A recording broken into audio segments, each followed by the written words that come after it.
Sa harap ng buong bayan, sumabog ang sigaw ng matandang tindera. Luther!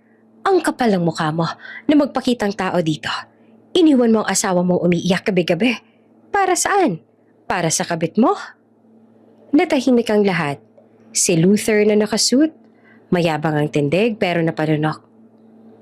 Hindi ko siya iniwan. She wasn't pregnant. Drama lang niya yun. Nagtawanan ng ilan. Tama, Luther. Walang saysay yung babaeng yon. Pero bago siya makangiti, lumapit ang isang kasambahay ni Lola. Nanginginig pero matapang. Kung wala siyang dinadala noon, bakit akong tumulong maglinis ng dugo sa sahig? Bakit ka siya inakay papunta sa ospital? Habang ikaw nasa hotel kasama ng kabit mo? Namutla si Luther. Humina ang tuhod niya, halos bumagsak. Ano? Ano sinabi mo?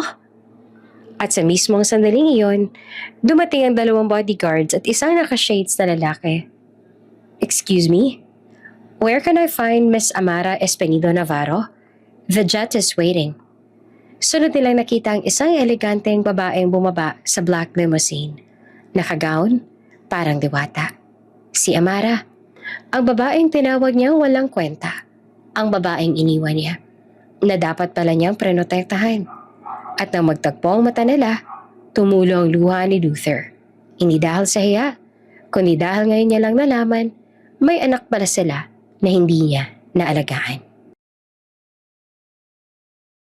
Bago ka pa lang sa channel neto, ibang kwento ni Ate Jane, istorya mo, ikwento ko. Huwag kalimutang pindutin ang notification bell at subscribe button.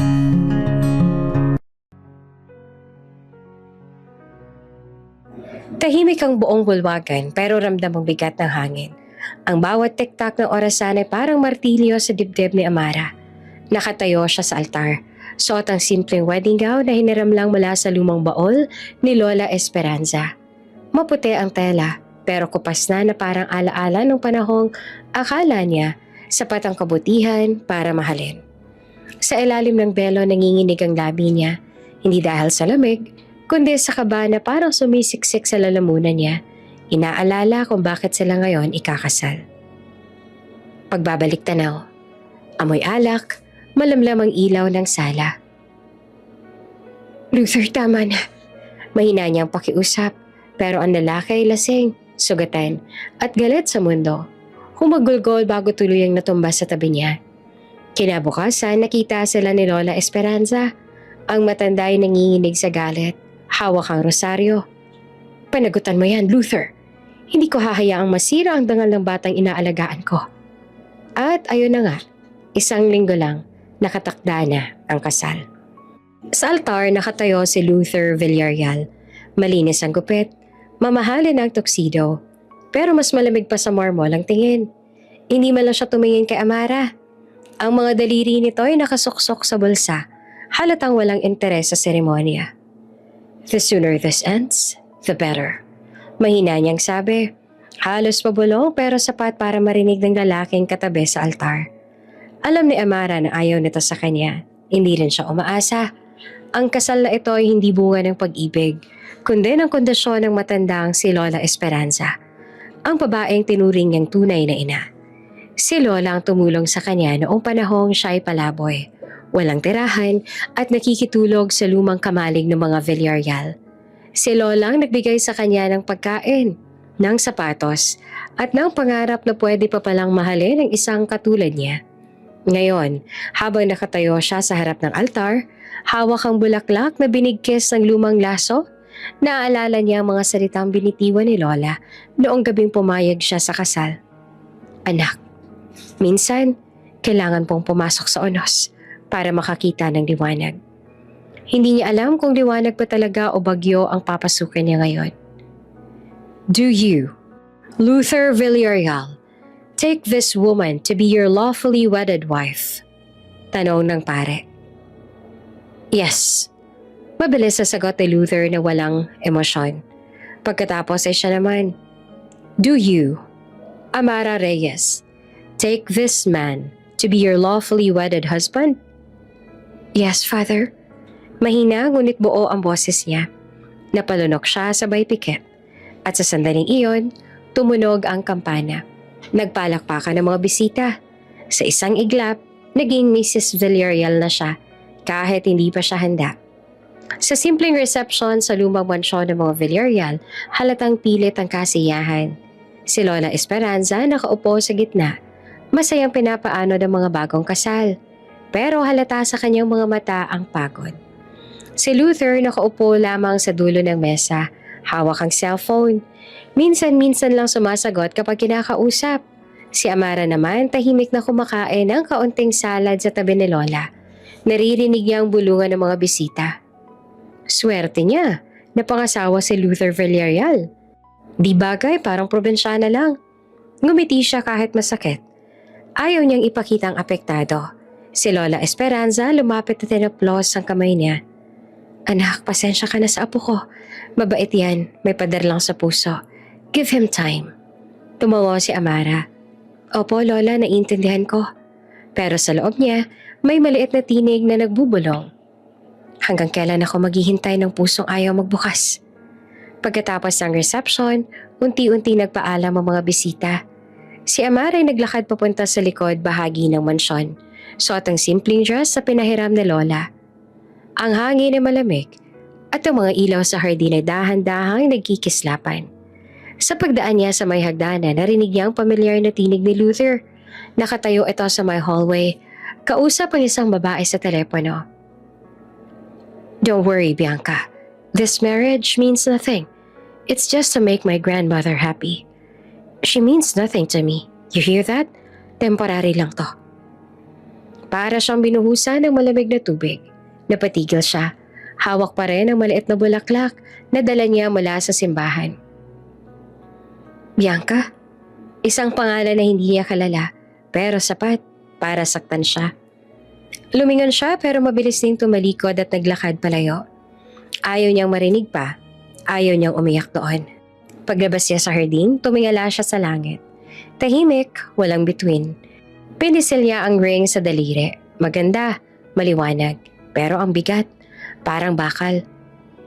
Hindi ako iiyak ngayon. Mahina niyang sabi habang pinupunasan ang mata. Kung aalis ka balang araw, payag ako. Pero hindi mo ako mababaon sa lupa.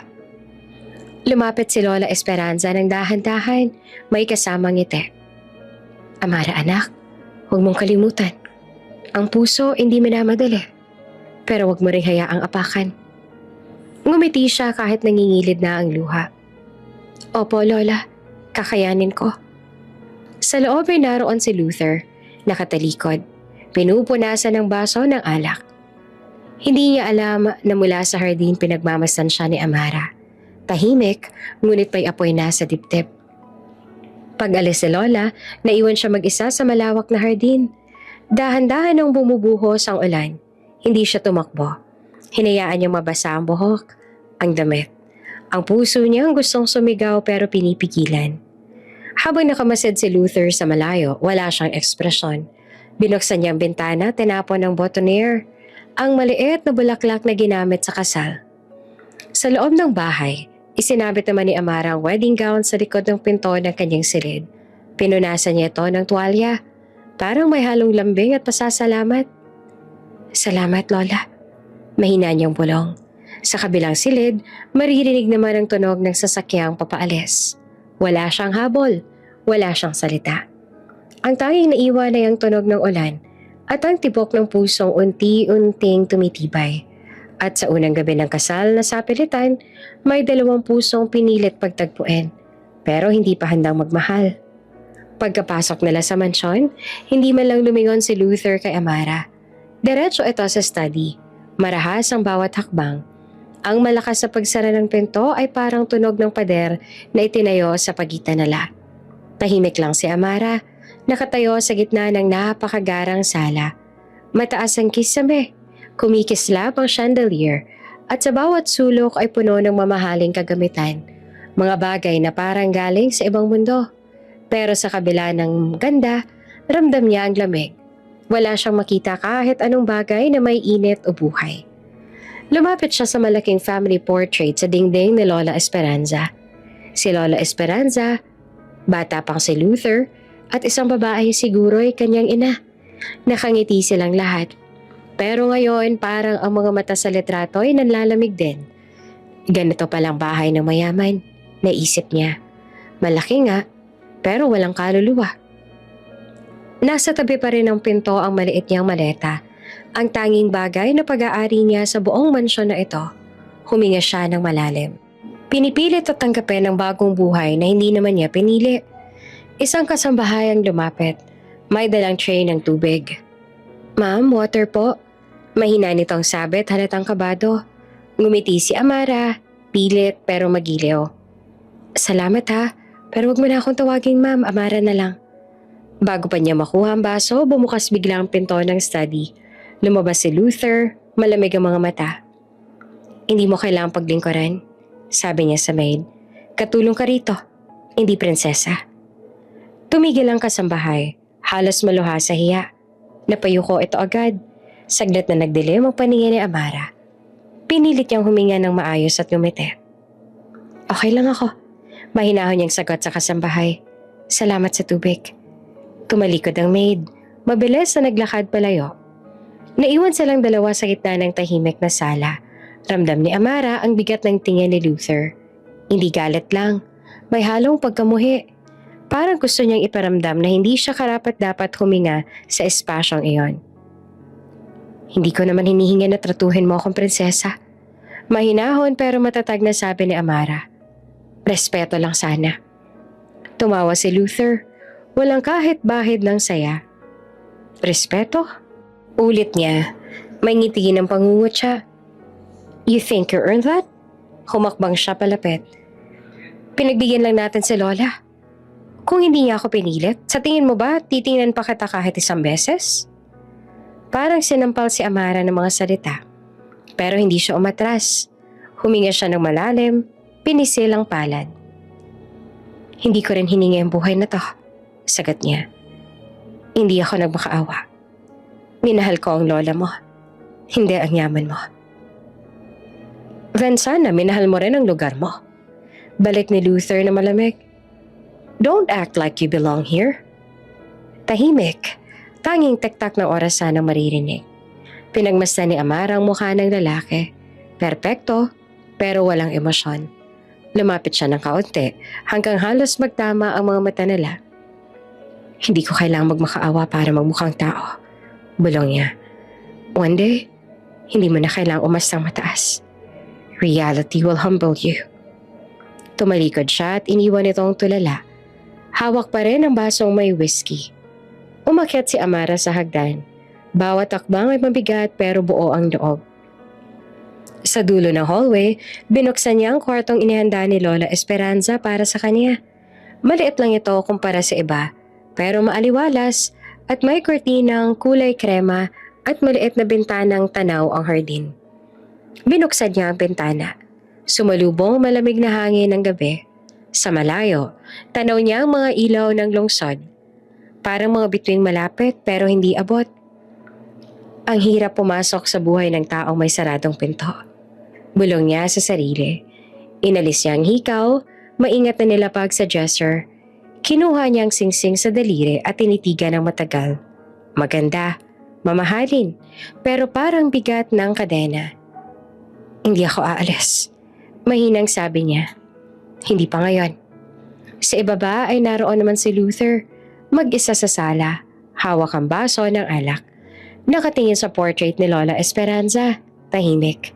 Naririnig pa rin sa isipan niya ang boses ng matanda. "Luther, don't let anger destroy the good in you." Napapikit siya, pero agad ding nilingon ang bote ng alak at nagsalin ulit. "Too late," mahina niyang bulong. Lumipas ang ilang oras, tahimik na ang buong bahay. Ang tanging tunog na lang ay ang pagpatak ng ulan sa labas. Ngunit sa isang kondo sa Maynila, isang babae nakasuot ng satin robe ay nakahiga sa sofa. Si Bianca, ang babaeng nasa kabilang linya kanina. Hawak niya ang cellphone, naka-loudspeaker pa ang tawag. Rinig niya ang usapan kanina, pati na ang sigawan sa sala. Nakatayo siya, nakangiti habang iniikot ang wine glass sa kamay. "Ay, kawawa naman si Mrs." Sabi niya na halos pabulong pero may halong tuwa. Tumawa siya ng mahina. Let's see how long she lasts. Kinuha niya ang isa pang cellphone at nagpadala ng mensahe. May kasamang litrato nila ni Luther na magkasama sa isang business event. Caption, time to remind her who really belongs. Sa mansyon nakahiga si Amara, gising pa rin, nakatitig sa kisame. Sa tabi ng kama nakapatong ang singsing na parang pilit niyang gustong kalimutan. Sa kabilang silid si Luther naman ay nakatingin sa bintana. Parehong gising, parehong hindi mapakali. Ang ulan sa labas ay lumalakas, para bang sinasabay ang ingay sa katahimikan na lang dalawa. Sa ilalim ng iisang bubong, dalawang pusong mag-asawa sa papel, pero estranghero sa isa't isa. Maulan ng gabing iyon nang bumagsak si Lola Esperanza sa sahig ng sala. Ang tahimik ng bahay ay biglang napuno ng sigawan. Si Lola! Tulong! Si Amara ang unang lumapit. Nanginginig habang tinatanggal ang mga alahas ng matanda para makahinga.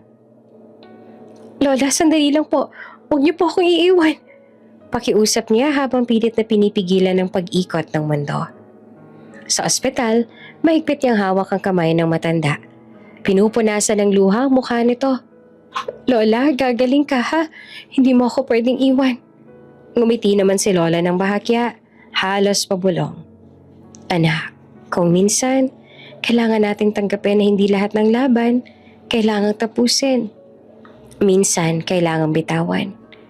Pero Lola, pinutol siya ng matanda. Mahina pero malinaw. Maging matatag ka ha. Huwag mong hayaang sirain ang galit ang puso mo. At sa huling sandali, dahan-dahang bumitaw ang kamay ni Lola sa kanya. Ang tunog ng flatline sa ospital ang pumunit sa katahimikan ng gabi. Nang mailibing si Lola Esperanza, parang natuyo ang lahat sa paligid ni Amara. Ang mga bulaklak, ang lupa, pati hangin, lahat malamig. Si Luther, inima lang sumilip sa burol. May pinuntahan daw na meeting at doon ay tuluyan ang pumutok ang sugat sa puso ni Amara. Isang linggo matapos ang libing habang naglilinis sa mga gamit ni Lola, may nahulog na maliit na sobre mula sa lumang aparador. Sa loob nito ay isang sulat. Para kay Amara. Kung sakaling wala na ako. Nanginginig ang kamay niya habang binabasa. Anak, kapag dumating ang panahong mapagod ka sa pagmamahal, alalahanin mong may dahilan kung bakit ka nilagay ng Diyos diyan. Hindi para magdusa, kundi para lumaya. Kasabay ng luha, naramdaman niyang sumakit ang dibdib niya. At nang ilapag niya ang sobre sa mesa, doon niya napansin ang maliit na kahon ng pregnancy test na binili niya noong isang linggo pa. Dahan-dahan niya itong kinuha. Isang hinga, isang dasal, 2 linya. Totoo, mahina niyang sabi. Hindi na mapigilan ang pagpatak ng luha habang hinahaplos ang tiyan. Baby, may kasama na pala ako. Ngunit agad na pumasok sa isip niya si Luther. Ang malamig na tingin, ang salitang temporary wife, ang pagtawa nito minsan habang sinasabing hindi siya kailanman mamahalin. Paano ko sasabihin sa kanya? Paano kung hindi niya tanggapin? Pinilit niyang umiti, pinunasan ng luha. Kaya ko to. Ako magmamahal sa'yo, kahit na mag-isa. Kinagabihan narinig niya ang boses ni Luther sa veranda. Matinis, malamig. Kausap si Bianca. So, last time was a mistake, sabi ni Bianca na halatang galit. Tahimik si Luther sandali bago sumagot. It meant nothing. I just needed to make it look real. Para kay Lola. Parang gumuho ang mundo ni Amara. Ang taong gusto niyang lapitan para ibalita ang bagong buhay sa sinapupunan, siya rin pala ang dahilan ng pagpatay sa pag-asang iyon. Hawak ang test kit, lumabas siya ng kwarto, pinilit na maglakad. Luther, mahina niyang tawag, ngunit bago pa siya tuluyang makalapit, bumukas ang pinto, lumabas si Bianca, nakapamewang. Mapanghamon ang ngiti. Oh, look who's here, Mrs. Temporary. May mahalaga lang ako sasabihin kay Luther. Sagot ni Amara na pilit na magpatatag. Ngunit mabilis ang dila ni Bianca. Don't tell me buntis ka. Tumawa, malamig. mapanikit. Imposible. Hindi ka nga pwede mabuntis, sabi ng doktor mo, di ba? Defective womb, remember? Parang binuhusan naman ng yelo si Amara. Nanigas siya sa kinatatayuan, hawak ang tiyan, nanginginig. Tumingin siya kay Luther. Umaasang ipagtatanggol ito, kahit isang salita ng depensa. Ngunit si Luther, tahimik lang. Walang imik, walang reaksyon. At sa katahimikang iyon, tuluyan ang nabasag ang puso niya. Luther, mahina niyang tawag na nanginginig ang boses. Ngunit hindi siya sinagot. Sa labas, bumuhos ang ulan. At sa bawat patak ng tubig sa bubong ng mansyon, parang kasabay ang pagtangis ng dalawang pusong parehas na nawalan, ng isang gabay, ng isang anak, at ng pagkakataong sana'y magpatawad bago mahuli ang lahat. Mabilis ang tibok ng puso ni Amara habang nakahawak sa tiyan. Ramdam niya ang malamig na pawis sa noo. At bawat paghinga ay parang pag-akyat sa bundok. Please, huwag ngayon baby. Huwag ngayon. Nanginginig yung bulong. Halos hindi makatingin sa dugo na unti-unting dumadalay sa sahig. Anong drama na naman yan? Malamig na tanong ni Luther mula sa gilid ng sala. Nakakunot ang noo niya, halatang gulong-gulo, pero hindi pa rin lumalapit. Si Bianca nakatayo sa tabi, nag-cross ng braso at tumaas ang kilay. Baka nai-stress lang siya kasi gusto niya magpanggap na buntis. Napaka-classic. Napatingin si Amara. Halos wala ng lakas pero pinilit magsalita. Hindi ako nagpapanggap. Mahina pero buo ang boses niya. May baby ako. Sandaling natahimik ang buong paligid. Tumigil si Luther sa paghinga at si Bianca ay napakunot ang noo pero agad ding tumawa. Pilit. Buntis? Hindi nga pwede yan. Hindi ba sabi ng doktor mo? Bianca, stop! Mabilis ang boses ni Luther. Pero hindi pa rin niya nalapitan si Amara. Are you sure? Tanong niya na halatang nag-aalangan. O gusto mo lang ng atensyon? Hindi na nakasagot si Amara. Biglang sumakit ng todo ang tiyan niya. Halos mapahawak pa siya sa dingding. Umagos ang dugo sa hita niya. Marami, mainit at nakakatakot. Luther, halos pawalong niyang tawag. Help me. Sakalang kumilos si Luther. Nang makita niyang dugo ay parang may sumabog sa dibdib niya. Amara! Sigaw niya sabay takbo at salo sa kanya bago pa siya bumagsak. Dinala niya ito sa sofa at nanginginig ang mga kamay. Call the doctor, now! Sigaw niya sa mga kasambahay na nagsilabasan sa takot. Si Bianca naman nananatiling nakatayo sa gilid. Nakatitig lang. May bakas ang pagkabigla sa mukha, pero hindi mawala ang ines sa mata. Kung buntis nga siya. Mahina niyang sabi na halos sarili lang naririnig. Kawawa naman. Sa ospital ay malamig ang puting ilaw. Nakahiga si Amara. Maputla, nakakabit sa swero. Mahina ang paghinga niya at sa bawat tunog ng makina, parang binibilang ang tibok ng puso niya. Nakatayo si Luther sa labas ng silid, hawak ang noo. Parang gusto niyang murahin ang sarili. Hindi siya mapakali. Bumukas ang pinto ng ICU, lumabas ang doktor, seryoso ang mukha. Mr. Villarreal, sabi nito na mabigat ang tinig. We did everything we could. Napaangat ang tingin ni Luther. Anong ibig mo sabihin? The pregnancy didn't survive. Mahinahon pero diretso ang sagot. She lost the baby due to stress and emotional shock. The body couldn't hold it anymore. Nanatiling tahimik si Luther, parang walang marinig, parang walang maramdaman. Pagpasok niya sa silid, nakatingin lang si Amara sa kisame. Tahimik, walang luha sa una. Hanggang sa biglang tumulo ang isa, sunod-sunod na. Baby ko. Mahina niyang bulong, halos hindi na marinig. Sorry, hindi ka na nakaligtas. Nilapitan siya ni Luther. Gusto niyang magsalita. Pero hindi niya alam kung paano. Ilang sandali silang parehong tahimik hanggang sa tuluyan ang tumalikod si Amara. Ako na lang sana, sabi niya ng mahina. Kung pwede ako na lang. Nagpatuloy lang ang pagpatak ng luha niya. Sa labas ng kwarto naroon si Bianca. Nakaupo sa bench nang dumaan si Luther. Napatingin siya dito, pilit ang ngiti. I'm sorry. Sabi niya pero halatang hindi totoo. Hindi ko akalaing totoo pala yung sinasabi niya. Pero imbes na sagutin, tinitigan lang siya ni Luther. Malamig, walang sinabi. Pero halata sa mga mata na may galit. Kung hindi ka sana nakisawsaw. Bulong niya na halos pabulong lang pero sapat na para marinig ni Bianca. Excuse me? Natawa si Bianca pero halata ang tensyon. You think kasalanan ko to? Wala akong sinabing ganon. Lumapit siya na mababa ang boses. Pero kung hindi ka sana lagi nandito, baka hindi siya natakot. Baka hindi siya na-stress.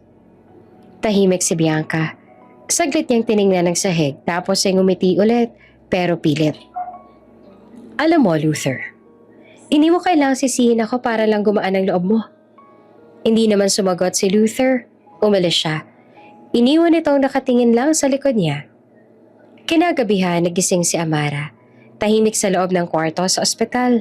May buwan na sumisilip sa bintana. At ang puting kortina ay dahan-dahang umuugoy. Hinaplos niya ang tiyan niya, pero wala na. Wala nang kahit anong maramdaman. Sa mesa sa tabi niya may mga bulaklak at prutas. Walang card, walang pangalan. Napangiti siya na mapait. Kahit sa pagkawala mo anak, ako pa rin mag-isa. Sa pinto, tahimik na dumating si Luther. Dalang maliit na stuffed toy. Regalo sana sa magiging anak nila. Amara, mahinang tawag niya. Hindi siya lumingon. Bakit ka pa nandito? Tanong niya na tuwid tingin sa labas ng bintana. Wala ka namang dapat alalahanin. Temporary lang, diba? Napayuko si Luther. Hindi agad nakasagot. I didn't mean this to happen. Pero nangyari. Putol niya sabay lingon. At wala kang ginawa para pigilan. Tahimik ulit. Ilang segundo lang pero parang oras ang lumipas. Tinitigan ni Luther ang kamay niya. Nanginginig. I'm sorry. Napatawa si Amara. Mahina pero masakit. Huli na. Hindi lahat ng sorry nakakabuhay ng patay. Hindi na mali nagsalita si Luther. Tumalikod siya. Naglakad palabas ng silid. Pagkasala ng pinto, tuluyan ang bumuhos ang luha ni Amara. Sa hallway, naghintay si Bianca. So, tanong niya na may halong ka ba? At pagtatago ng ngiti. Okay na siya? Tumingin si Luther sa kanya. Malamig, tahimik at may bigat sa mga mata. Umalis ka muna sa bahay. Sabi niya ng diretso. Ayoko makita ka kahit isang araw. Luther, umalis ka. Putol niya na halos pabulong pero matalim. Dahil sa ginawa mo, hindi lang siyang nawalan. At habang naglalakad siya palayo, naiwan si Bianca, hindi makakilos, hindi makaimik. Sa unang pagkakataon, siya naman ang natigilan. Dahil alam niyang kahit anong mangyari, may hindi na mababalik. Tahimik ang biyahe pa uwi. Sa loob ng sasakyan, walang imikan. Si Amara nakatanaw sa labas, pilit pinipigilan ng luha. Si Luther naman hawak ang manibela, pero parang hindi alam kung saan siya dapat tumingin. Ang bawat liko ng daan, parang mas naglalayo sa kanila kesa nagdadala pa uwi. Pagdating sa mansyon, agad siyang bumaba. Tahimik na sumunod si Amara, pero bago pa siya makapasok, hinarang siya ng lalaki. Magpahinga ka na lang muna. Sabi ni Luther na malamig pero may halong kaba. Hindi ko naman kailangang magpahinga. Mahinang sagot ni Amara. Ang kailangan ko sagot. Napatingin si Luther pero umiwas din kaagad. Wala akong sagot sa mga tanong mo. Hindi ko nga alam kung alin pa ang totoo. Ganun ba? Mapait na ngiti ni Amara. Kahit yung sakit ko, duda ka rin? Hindi na sumagot si Luther. Umiling lang siya, saka tumalikod. Naiwan si Amara sa hallway. Mag-isa, hawak ang maliit na envelope. Ang ultrasound ng sanggol na hindi niya makikita. Dahan-dahan niyang pinahid ang luha, sabay bulong. Ito na lang natira sa atin. Kinabukasan, maagang bumaba si Amara sa mesa, naghahain siya ng kape. Tahimik lang si Luther habang binabasa ang dyaryo. Pero halata sa kilos niya ang bigat ng konsensya. Maya-maya ay naglakas ng loob si Amara. Luther, mahinahon niyang simula. Hindi ko na kailangang ipaliwanag ang lahat. Pero sana, kahit sandali, paniwalaan mo ako. Minahal kita. At yung bata, totoo yun. Ibinaba ni Luther ang dyaryo pero hindi siya tumingin.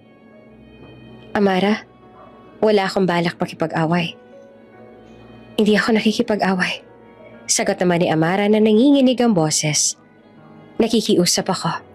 Isang beses lang. Paniwalaan mo ako. Lumipas ang ilang segundo bago sumagot si Luther. Hindi ko alam kung kaya ko. Doon na tuluyang bumagsak ang luha ni Amara. Hindi mo alam? O ayaw mo lang?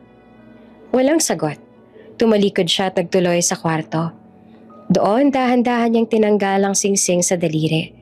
Tiningnan niya ito ng matagal bago inilapag sa mesa. Siguro, ito na yung huling beses kong pipilitin. Kinagabihan, pumasok si Luther sa kwarto. Wala na si Amara sa kama. Pero naroon pa ang singsing. Nakapatok sa ibabaw ng envelope. Pinulit niya ito, tiningnan ang loob ng sobre. Ultrasound photo. Maliit na itim na bilog. May pangalan sa baba. Baby Villarreal, 8 weeks. Napatigil siya.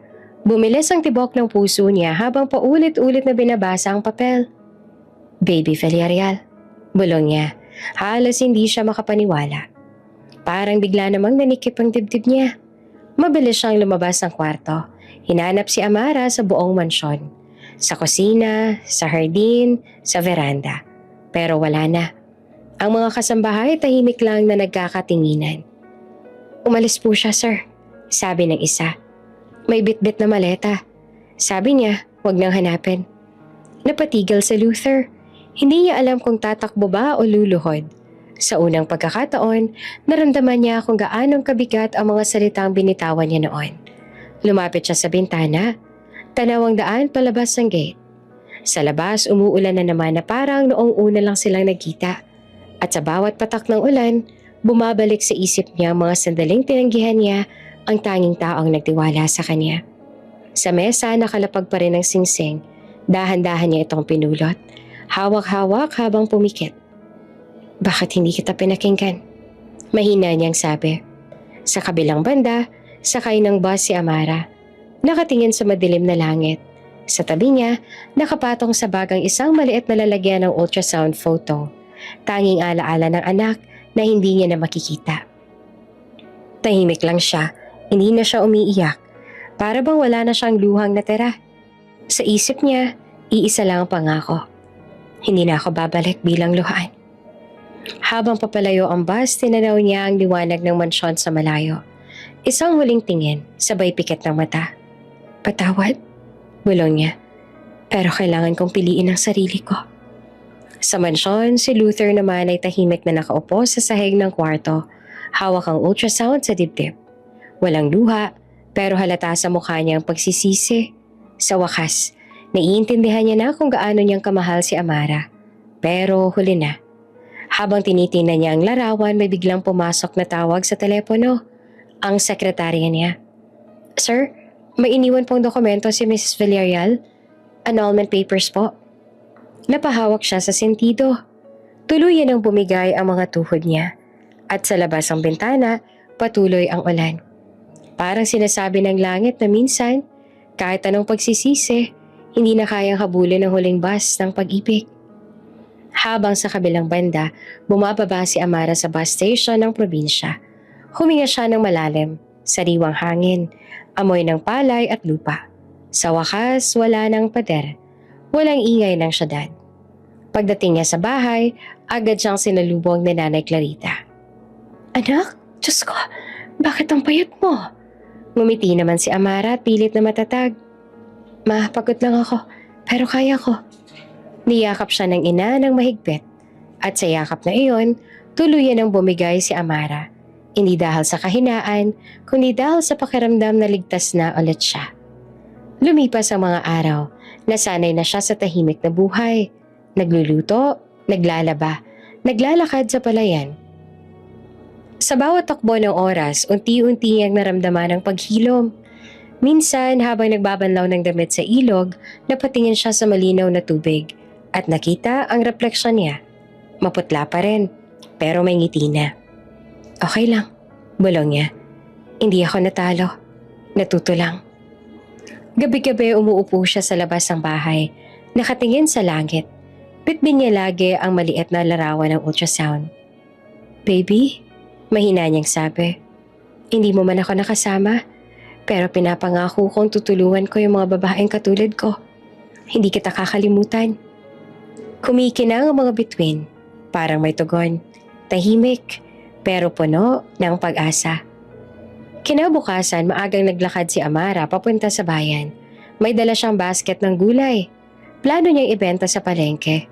Habang naglalakad sa gilid ng kalsada, huminto ang isang itim na kotse sa tabi niya. Bumaba ang tinted na window. Isang lalaki, nakasuit. Maamo pero formal ang tingin. Miss, sabi nito. Ikaw ba si Amara Villarreal? Napatigil siya at halatang nagulat. Sino ho sila? Ngumiti ang lalaki. Talent scout ako, may nagrekomenda sa'yo. Nakita ka daw ng kumakanta dati sa event sa Maynila? Interested ka bang mag-audition? Napakurap si Amara. Hindi siya makapaniwala. Bakit ako? May karisma ka, sagot ng lalaki. At may kwento ang mga mata mo. Tahimik siya, hindi agad sumagot, pero sa loob niya may kakaibang sigla. Baka ito na yung simula ng bagong kabanata ng buhay niya. Hindi bilang asawa, hindi bilang biktima, kundi bilang sarili niya. Habang pinapanood niya ang kotse na papalayo, huminga siya ng malalim. Siguro nga, bulong niya. Minsan kailangan mo munang mawala para mahanap ang totoo mong halaga. Tumigil ulit ang kotse, bumaba ang bintana. Miss Amara, sabi ng lalaki. Kung sakali mo magbagong isip mo, may event sa Maynila sa Sabado, baka doon ka dapat. Ngumiti siya. Hindi dahil sa pag-asa sa iba, kung hindi dahil sa paniniwala sa sarili. Baka nga, sagot niya sabay lakad papunta sa liwanag ng umaga. Miss, sorry to bother you, sabi ng lalaki sa likod ng tinted na kotse. But have you ever considered modeling? Nalingon ni Amarang estranghero, hawak pa ang basket ng gulay. Modeling? Ako? Halos natawa siya. Ngumiti ang lalaki, kalmado pero seryoso. You have a unique presence. May kwentong mukha mo. Napangiti siya. Hindi sigurado kung pinagtitripan ba siya o totoo. Baka ho nagkakamali lang kayo. Sabi niya at bahagyang nahiya. Hindi ho ako marunong mag-pose. Marunong lang po ako maglaba. Sa kabilang gilid may vendor naman na nakarinig. Si Amara, modelo? Biro pa ng isa sabay tawa. Hindi ba yung taga-bundok? Baka sa palengke mo siya iparada. Natawa pa ang iba, pero hindi na nagpaliwanag si Amara. Ngumiti lang siya ng mahinhin. Okay lang, sanay ako sa pangmamaliit. Inabot ng talent scout ang business card. Call me if you decide. Hindi ko sinasabi na madali pero minsan kailangan mo lang sumubok. Kinuha niya ayon. Medyo nag-aalangan pero may halong intriga sa isip. Salamat, mahina niyang sabi. Pag-uwi niya, nilapag niya ang basket sa lamesa. Tahimik lang ang bahay. Tinitigan niya ang maliit na card, makintab, may pangalan at logo ng agency. Parang panaginip. Bulong niya. Binalikan niya sa isip ang mga sinabi ni Luther noon. You don't belong in my world. Ngayon baka nga totoo. Pero baka rin may sariling mundo siya na mas maganda. Kinagabihan dumungaw si Nanay Clarita sa kwarto niya. Anak, sabi nito. Narinig ko daw kanina may scout na kumausap sa'yo. Tumango siya. Oo ma, pero baka biro lang yon. Ngumiti naman ang ina. Marahan ang tono. Hindi naman lahat ng milagro dumadating na may harana. Minsan, simpleng pagkakataon lang. Anak, kung meron kang kaya, gawin mo. Hindi ka ipinanganak para maging alipin ng sakit. Niyakap ni Amara ang nanay niya. Ma, natatakot pa rin po ako. Lahat ng lumalaban natatakot pero yung may tapang, sila yung umaalis kahit nanginginig. Kinabukasan, maagang nagising si Amara. Tumayo siya sa harap ng salamin. Simple lang. Plain shirt, nakapusod ang buhok, walang makeup. Pero sa unang pagkakataon, hindi niya nakita ang babaeng iniwan. kundi isang babaeng handang magsimula. Tinanggal niya ang buhok sa pagkakapusod, hinagod ito pababa at ngumiti sa sarili. Kaya ko ba? Tanong niya sa refleksyon. Ngumiti siya ulit ng mas matatag. Kaya ko. Kinuha niya ang cellphone at business card. Ilang ulit siya nagduda bago i-dial ang number. Pero sa huli, pinindot pa din niya. Hello? This is Amara. About the modeling opportunity. Sa kabilang linya, narinig ang pamilyar na boses ng scout na masigla. Miss Amara, good timing. We're holding a casting call in Manila tomorrow. Ready ka bang umalis bukas? Napatigil siya. Parang tumigil din ang oras. Tumingin siya sa paligid ng maliit na bahay, sa mga lumang kortina, sa mga damit na nakasampay. Hawak niya ang ultrasound picture sa dibdib. Parang paalala ng lahat ng pinagdaanan niya. Huminga siya ng malalim. Ready na. Sagot niya na buo ang loob. Pagkababa ng tawag, umupo siya sa kama. Walang luha, walang kaba. Ngayon lang niya naramdaman na may direksyon ulit ang buhay niya.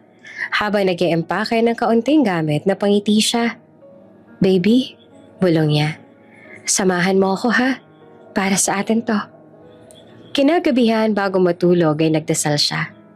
Salamat Lord, kasi kahit binasag mo yung dati kong mundo, binigyan mo ako ng bagong simula.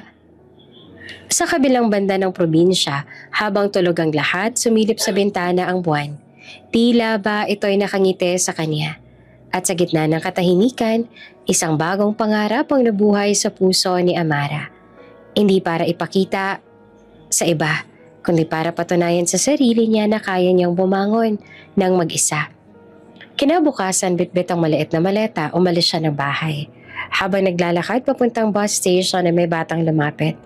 Ate Amara, saan ka pupunta? Ngumiti siya. Sa lugar kung saan magsisimula ulit ang buhay ko. Sumakay siya sa bus. Sa likod ng bintana, unti-unting nawala ang tanawin ng probinsya. Sa harap naman, Maynila, ang simula ng bagong mundo. Pagdating ni Amara sa Maynila, halos mabingi siya sa ingay ng lungsod. Mga busina, ilaw, billboard, at mga taong nagmamadali. Nakatayo siya sa sidewalk, hawak ang maliit na maleta. Ang lakat pala talaga ng Maynila, no? Bulong niya na halong takot at tuwa. Habang naglalakad papunta sa modeling agency, tinitingnan niya ang billboard. Mga babaeng matangkad, confident at makintab ang balat. Hindi ako kagaya nila, sabi niya sa isip. Pero siguro, may lugar din ako dito. Pagpasok niya sa agency hall, puno ng mga modelo. Lahat nakasuot ng designer clothes. May dalang makeup kit. May sariling glam team. Siya lang ang nakasimple na puting blouse at jeans. May alikabok pa sa sapatos. Narinig niya ang bulungan. Sino yun? Baka runner lang. Pero hindi siya nagpapahalata. Huminga siya ng malalim. I came here to fight. Mahina niyang sabi pero buo ang loob. Tinawag ang pangalan niya para sa casting. Pagharap niya sa tatlong judge, malamig ang mga tingin. Turn around, sabi ng babae sa gitna. Sumunod siya. Walk. Lumakad siya ng diretsyo. Hindi perfect pero may tapang. Too provincial. Bulong ng isang judge habang nagsusulat sa clipboard. Naramdaman niya pero hindi siya umatras. Tiningnan niya ang ilaw sa harap at lumakad ulit na mas matatag. May isang judge na isang lalaki na medyo tahimik. Tumingin ng matagal. She has raw power, sabi niya. Something different. She walks like she has something to prove. Napatingin si Amara. Hindi niya alam kung papaano, pero parang unang beses siyang pinansin dahil sa kung sino siya. Hindi dahil sa kakulangan niya. Name? Tanong ng direktor. Amara Villar? Saglit siyang natigilan. Bigla niyang naalala ang lahat. Ang kasal, ang pagdurusa, ang pagkawala. Huminga siya ng malalim at tumingin ng diretsyo. Amara Reyes. Ngumiti ang direktor. Welcome to the industry, Amara Reyes. Sa unang pagkakataon, pakiramdam niya, siya na ulit ang may hawak ng sarili niyang pangalan. Mula noon, naging abala na si Amara araw-araw. Training, photo shoots, walking classes. Nahuhulog minsan sa heels, napapagalitan ng trainer. Posture, Amara! Chin up! Don't look scared. Ngumiti siya kahit pawis na pawis. Hindi ako scared, sagot niya. I'm learning. Pag-uwi sa maliit na kwarto na nirentahan niya, nauupo siya sa kama, tinitingnan ang lumang ultrasound photo. Baby, I'm doing this for us. Bulong niya. Minsan umiiyak siya sa pagod, pero laging may panibagong lakas kinabukasan. Hindi para patunayan kay Luther, kundi para patunayan sa sarili niya na kaya niya magsimula ng mag-isa. Isang araw, tinawag siya ng photographer. Amara, your turn. We'll do something raw. No makeup, just emotion. Napatango siya. Simple white dress lang, nakalugay ang buhok. Think of something painful, but let it make you beautiful. Sabi ng photographer. Pumikit siya sandali. Naalala niya ang lahat. Ang kasal, ang pagtanggi, ang pagkawala. Pagmulat niya ng mata na patingin ng buong team. Don't move, sabi ng photographer. That's it, that's the look. Click, click, click. Isang raw photo na puno ng damdamin. Kinabukasan, gulat siya nang makita sa social media. Mountain Girl Beauty shocks fashion scene. May libo-libong shares. She's not your typical model. She's real, sabi ng caption. Nang makita niya iyon ay napapaiyak siya. Hindi dahil sa fame kundi dahil sa katotohanang may nakakita sa kanya sa wakas. Sa kabilang dako ng lungsod sa loob ng isang penthouse, nanonood naman si Luther ng late night news. Habang naglalabas ng wine, narinig niya sa TV. New face of local fashion, Amara Reyes, the mountain girl who stunned everyone. Tumigil siya. Nang makita niya ang mukha ni Amara sa screen, simple, natural, pero matatag, parang natulala siya. Bumaba ang baso mula sa kamay niya. Amara? Mahina niyang bulong, halos hindi siya makapaniwala. At sa sandaling iyon, naramdaman niya ang babaeng iniwan niya noon, siya na ngayong babaeng hindi na kailangang balikan para magningning. Mabilis ang pag-ikot ng mundo ni Amara. Isang taon na ang lumipas mula sa simpleng audition. Ngayon ay araw-araw may photoshoot, fitting o meeting. Hindi na siya si Amara na tahimik at takot. Ngayon, confident na siya, pero hindi arogante. Sa backstage ng isang editorial shoot, habang pinapahira ng makeup artist ang pisngi niya, nakatingin lang siya sa salamin. Hindi niya makilala ang babaeng nasa harap niya. Elegant, composed, pero may bakas pa rin ang mga sugat na natutunan niyang yakapin. Ready ka na, Amara? Tanong ng stylist. Ngumiti naman siya. Ready na. Para sa bawat babaeng muntik ng sumuko. Paglabas niya ng set, agad siyang sinalubong ng mga kamera. Okay, Amara, bigay mo sa amin yung raw emotion, sabi ng photographer. Pumikit siya sandali. Sa loob-loob niya, naalala niyang mga gabi sa mansyon. Ang sigaw, ang sakit, ang pagkawala ng anak. Nang dumilat siya, may luha sa gilid ng mata. Pero may tapang din sa titig. Click! Isa, dalawa, tatlong shots. Tahimik ang buong crew. Perfect! Bulong ng photographer. You're not posing, you're telling a story. Kinabukasan lumabas ang feature article. From Pain to Power, The Rise of Amara Reyes. Agad itong nag-viral. Mga tao sa social media ay nagkomento. Ang lakas ng aura niya, no? Hindi lang ganda, may lalim. She looks like she's been through something and won. Sa gitna ng atensyon, nanatiling humble si Amara. Hindi siya nasisilaw sa papuri. Pero alam niyang unti-unting bumabalik ang halaga ng sarili niya. Sa isang interview, ngumiti ang host. Amara, you're the talk of the town.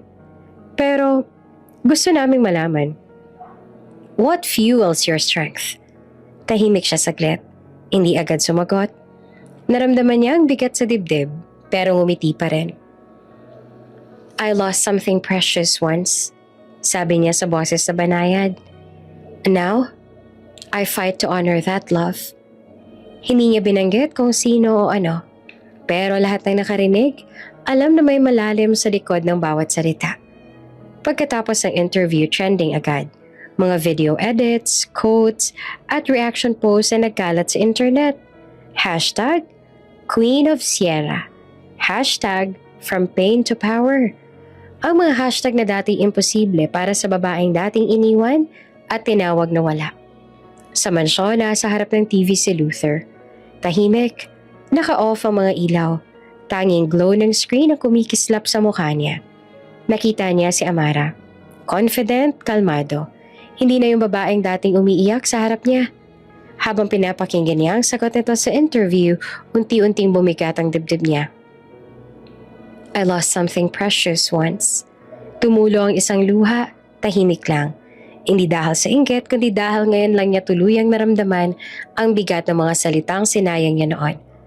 Kinabukasan sa studio, panibagong photoshoot ulit. Pagkatapos ng huling set, may lumapit na assistant, bitbit ang malaking bouquet ng mga white peonies at lilac tulips. Paborito niyang bulaklak iyon. Miss Amara, para daw sa inyo. Nagulat siya. Ha? Wala naman ako inaasahan. Ngumiti ang assistant. Walang pangalan pero may card po. Binasa niya. To the woman who turned pain into power. A.N. Napakunot ang noon niya. A.N.? Bulong niya. Ngumiti ang makeup artist habang nagkaayos ng gamit. Baka secret admirer mo. Natatawa siya pero nagtataka. Wala akong time dyan pero ang sweet ah. Inamoy niya ang mga bulaklak. Mabango, presko, parang may kasamang mensahe hindi lamang romansa, kundi paggalang. Samantala sa mansyon, hawak pa rin ni Luther ang tablet. Tinitingnan ng trending post ni Amara na may caption na, To every woman who was told she couldn't, this is for you. Napatitig siya sa litrato. Siya yung babaeng sa simpleng white dress, nakangiti sa araw. May peace sa mata. Ngayon yan lang nakita ang ganitong klaseng ngiti sa kanya. Ngiting hindi na para sa kanya. Maya-maya pumasok si Bianca, naka-night dress pa. Luther, nanonood ka pa rin ng babaeng yon? Hindi siya sumagot. Pero nang mapansin ni Bianca ang bouquet sa TV screen na pataas ang kilay. A.N.? Wow, may bago na pala siya. Malamig na tumingin si Luther. Umalis ka nga. Ha? Bakit? Umalis ka, Bianca. Tahimik na lumabas si Bianca. Halatang ines. Si Luther naman nanatiling nakatulala sa litrato ni Amara. Sa bawat tingin niya, mas lalo niyang nakita kung gaano na siya naging bulag noon. Sa studio, tahimik si Amara habang nilalagay ang card sa bag niya. Hindi niya alam kung bakit, pero ramdam niyang may kakaibang koneksyon sa likod ng simpleng mensahe. Bago umalis, tinawag siya ng manager. Amara, may gusto makipag-collab sa'yo. International brand, big opportunity to. Ngumiti siya pero kalmado. Kung para sa akin, darating. Pero ayokong kalimutan kung sino ako. Sabay silang naglakad palabas. Sa labas ng building, humangin. Ang bulaklak sa kamay niya ay tila sumasabay sa bawat paghinga niya. Habang sumasakay siya ng sasakyan, tumingin siya sa city lights. To the woman who turned pain into power. Binasa niyang muli. Napangiti siya, pero hindi na siya nagtanong kung sino. Siguro hindi ko naman na kailangang malaman kung sino si A.N. Mahina niyang sabi. Ang mahalaga, marunong ako magpasalamat. Kahit sa mga taong hindi ko pa kilala. Sa dulo ng gabi, isang lalaki nakasuot ng dark suit ang nakatayo sa tuktok ng rooftop ng hotel kung saan ginanap ang shoot. Hawak niya ang telepono. Nakasave ang pangalan. Amara Reyes. Tinignan niya ang mga bulaklak na pareho ng pinadala niya. Ngumiti siya, sabay bulong. It's time she knows who I am. At sa kabilang dulo ng syudad, si Luther, tahimik lang sa dilim ng kanyang study. Hawak ang parehong note na pinadala ni A.N. At doon nagsimulang magtanaw ang isip niya. Sino ang lalaking yon? Sa buhay ng babaeng minsan ang pinabayaan? Tahimik ang studio nang matapos ang shoot ni Amara. Pawis, pagod, pero glowing ang mukha niya sa ilaw ng mga kamera. Nang lumapit ang production assistant, may dala itong malaking bouquet ng white lilies at blue roses. Miss Amara, may nagpadala po ulit? Napakunot siya ng noo. Ulit? Tumango ang assistant. Sabay abot ng card. Parehong handwriting. Simple, pero elegante. To the woman who reminds me of strength. A.N. Ngumiti siya, pero sa loob may kakaibang kaba. A.N.? Bulong niya. Hindi niya kilala ang sinumang may ganitong initials. Sa gilid, tinukso siya ng makeup artist. Uy, baka secret admirer mo na yan ah. Napailing lang si Amara. Wala akong oras sa love life, promise. Focus muna ako sa career. Pero nang maiwan siya mag-isa, hindi niya mapigilan titigan ng card. Parang may init sa dibdib niya. Sino kaya to? Kaibigan? Fan? O baka naman may connection sa nakaraan? Inipit niya ang card sa loob ng notebook at ngumiti na mahina. Kung sino ka man, salamat. Pero wag mo sana akong sanaying umaasa. Kinabukasan sa shooting ng isang perfume ad, naroon si Miguel, ang photographer na lagi niyang kashoot. Matagal na itong kasama sa industriya at parang kuya na rin sa kanya. Amara? Sabi ni Miguel habang inaayos ang ilaw. Ang ganda naman ng aura mo ngayon. In love? Napailing siya at natawa. Grabe ka naman, Kuya Miguel. Wala akong oras para dyan. Yung A.N. Sabay kindat ng lalaki. May kilig sa bulaklak na naman kahapon na. Napatingin si Amara sa lupa. Hindi ko nga alam kung sino yun eh. Baka taga-industry rin. Designer? Producer? Baka nga. Pilit na kalmado. Pero sa loob, may curiosity na hindi niya mapigilan. Samantala, sa isang malayong mansyon, nakaupo si Luther sa loob ng study room. Tahimik, tanging ilaw ng laptop ang lumiliwanag sa mukha niya. Sa screen, nakabukas ang isang online article. The Queen of Sierra, Amara Reyes, From Heartbreak to High Fashion. Nakatitig siya sa retrato ni Amara. Ang dating babaeng halos hindi makatingin sa kanya. Ngayon ay nakasuot na ng haute couture. Matapang ang mata. Ngunit hindi iyon ang nakapukaw sa kanya, kundi ang bouquet na nasa tabi ni Amara sa interview set. May card, may nakasulat na A.N. Tumaas ang kilay niya. A.N. Bulong niya na malamig ang tono pero may kirot sa ilalim. Tinawag niya ang assistant. Find out who's been sending flowers to Amara. Sir, just do it. Pagkaalis ng assistant, napabuntong hininga siya. Ayaw niyang aminin pero may piraso ng selos na hindi niya kayang itago. Hindi niya alam kung galit ba siya sa A.N. o sa sarili niya. Dahil ngayon niya lang naramdaman kung gaanong kalaki ang nawala sa kanya. Isang linggong lumipas, dumating ang malaking araw. Ang Imperial Fashion Gala. Isa ito sa pinaka-prestiyosong event sa industriya. At ngayong taon, unang beses na inimbitahan si Amara. Habang nasa dressing room, halatang kinakabahan siya. Suot niya ang gintong gown na may detalyeng parang sinag ng araw. Relax lang, Amara, sabi ng stylist. You deserve to be here. Ngumiti naman siya na mahina. Salamat ah, hindi ko akalaing makakarating ako rito. Paglabas niya sa stage, halos hindi siya makapaniwala. Mga flash ng camera, mga taong nakatingin sa kanya. She's stunning. Bulong ng isang fashion critic. She's different. Authentic. Lumapit ang host para sa interview. Amara, everyone's talking about your journey. Ano nagbigay sa'yo ng lakas para makarating dito? Huminga siya ng malalim, tsaka ngumiti. Siguro dahil minsan nawala ako. Pero dahil doon, natutunan kong hanapin ang sarili ko. I fight now to honor what I lost. Tumunog ang palakpakan. Sa audience, may mga luhang napahinto sa mga mata ng mga manonood. Ang mga kamera nakatutok lahat sa kanya. Ang babaeng minsang iniwan, ngayon ay tinitingala. Matapos ang event, bumalik siya sa table niya. Doon niya nakita ang waiter na may dalang maliit na sobre. Mrs. Pineda, may nagpaabot po. Binuksan niya. Sa loob ay may simpleng note lang. You looked stronger tonight than any diamond here. A.N. Napahawak siya sa dibdib. Ikaw na naman. Bulong niya na may halong tuwa at gulat. Ngunit bago pa siya makapag-isip, tinawag na siya ng manager. Amara, kailangan mo sa backstage, press photos. Nang umalis siya, hindi niya alam na sa kabilang dulo ng hall, Isang lalaki naka-black suit ang nakatingin.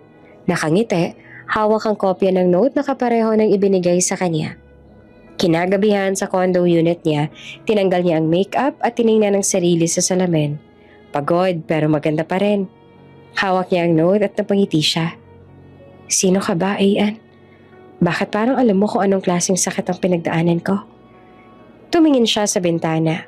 Sa labas ay mga ilaw ng syudad. Sa loob, tahimik ang puso. Pero salamat, bulong niya. Dahil kahit hindi kita kalala, pinapaalala mong may halaga pa rin ako. Nilagay niya ang note sa maliit na kahon, kasama ng ultrasound photo ng anak. Para sa mga alaala na hindi kailanman mawawala. Lumipas ang ilang araw, isang luxury brand ang nag-imbita sa kanya para sa photoshoot sa isang private villa sa Tagaytay. Pagdating niya roon, ramdam niya agad ang ganda ng lugar, mga bulaklak, ilaw at tahimik na simoy ng hangin. Miss Amara, sabi ng staff. Our creative director just arrived. He insisted on meeting on you. Personally. Nagulat siya. Personal? Paglingon niya ay may lalaking papalapit. Matangkad, may confidence, nakaitim na suit. Mapait pero maginoon niyang ngiti. Hi, sabi nito sabay abot ng kamay. I'm Aiden Navarro. Natigilan si Amara. Aiden? Ngumiti naman si Aiden at tumango. Finally, the woman I've been writing to. Tumigil ang oras sa pagitan nila, tahimik. Narinig niya lang ang tibok ng puso niya. Bakit mo ako sinusulatan? Mahinahon niyang tanong. Because your story reminded me of mine, sagot ni Aiden. And because sometimes strangers see the strength we forget we have. Habang nakatitig si Amara kay Aiden, may kakaibang pakiramdam sa dibdib niya. Hindi takot, kundi kapayapaan. Sa unang pagkakataon, may lalaking tumingin sa kanya hindi bilang biktima, kundi bilang inspirasyon. At doon nagsimula ang bagong kabanata ng kanyang puso.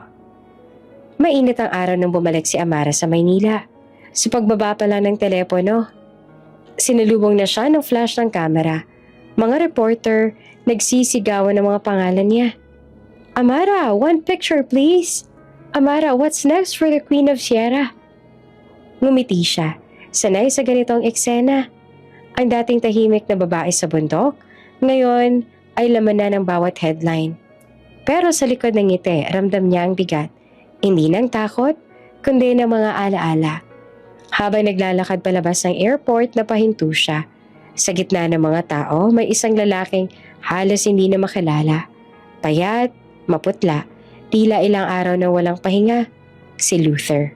Hawak nito ang isang bouquet ng puting liryo. Yung bulaklak na dati niyang paborito. Amara, mahina nitong sabi, halos hindi naman marinig sa ingay ng mga flash. Please, tahimik lang siya. Tumingin sandali. Sapat na para makita ang pagod at pagsisisi sa mga mata nito. Late ka. Mahinahon niyang sagot bago siya muling tumalikod. Hindi niya kailangang marinig ang mga dahilan. Noon pa man, lahat ng paliwanag ni Luther ay parang alon.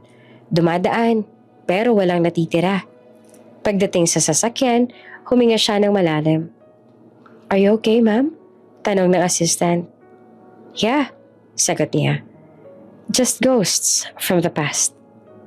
Kinagabihan sa hotel room niya, humarap siya sa salamin. Sa refleksyon, hindi niya makita ang dating babaeng laging umiiyak. Nakasuot siya ng eleganteng silk robe. Ang buhok ay nakapusod. Ang mata ay matatag. Ngunit sa isang sulok ng mesa, nakalapag ang bouquet na iniabot ni Luther. Hindi niya iyon tinapon. Nilagay lang niya roon parang paalala. Dumating ang tawag mula kay Aiden Navarro, ang Italian designer na unang nagbigay sa kanya ng big break. Amara, sabi ng lalaki sa kabilang linya na baritone ng boses, your shoot in Paris went viral. Milan wants you. Fly with me tomorrow? Tahimik siya sandali. Hindi agad nakasagot. Milan? Bulong niya. That's a big move. Yes, sagot ni Aiden. But you belong to big places now. I'll handle everything.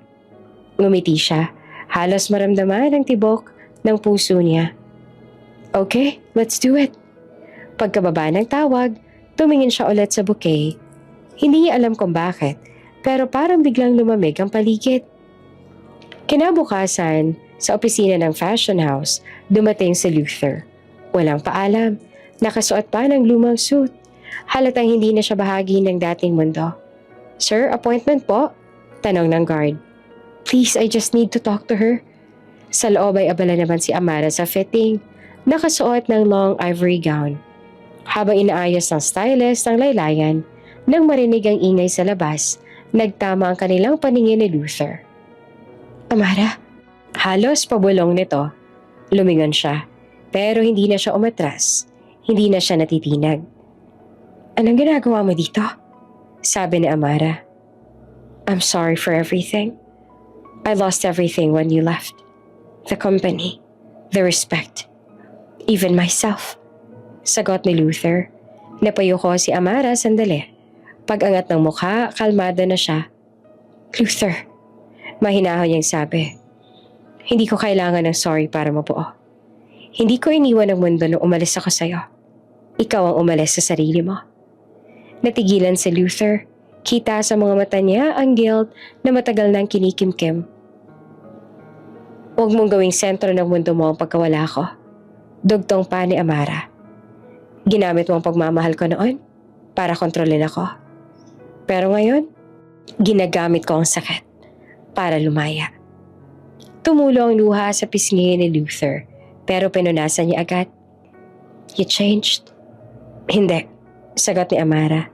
Finally, naging totoo ako. Tahimik, tanging tunog ng kamera sa photoshoot area ang maririnig.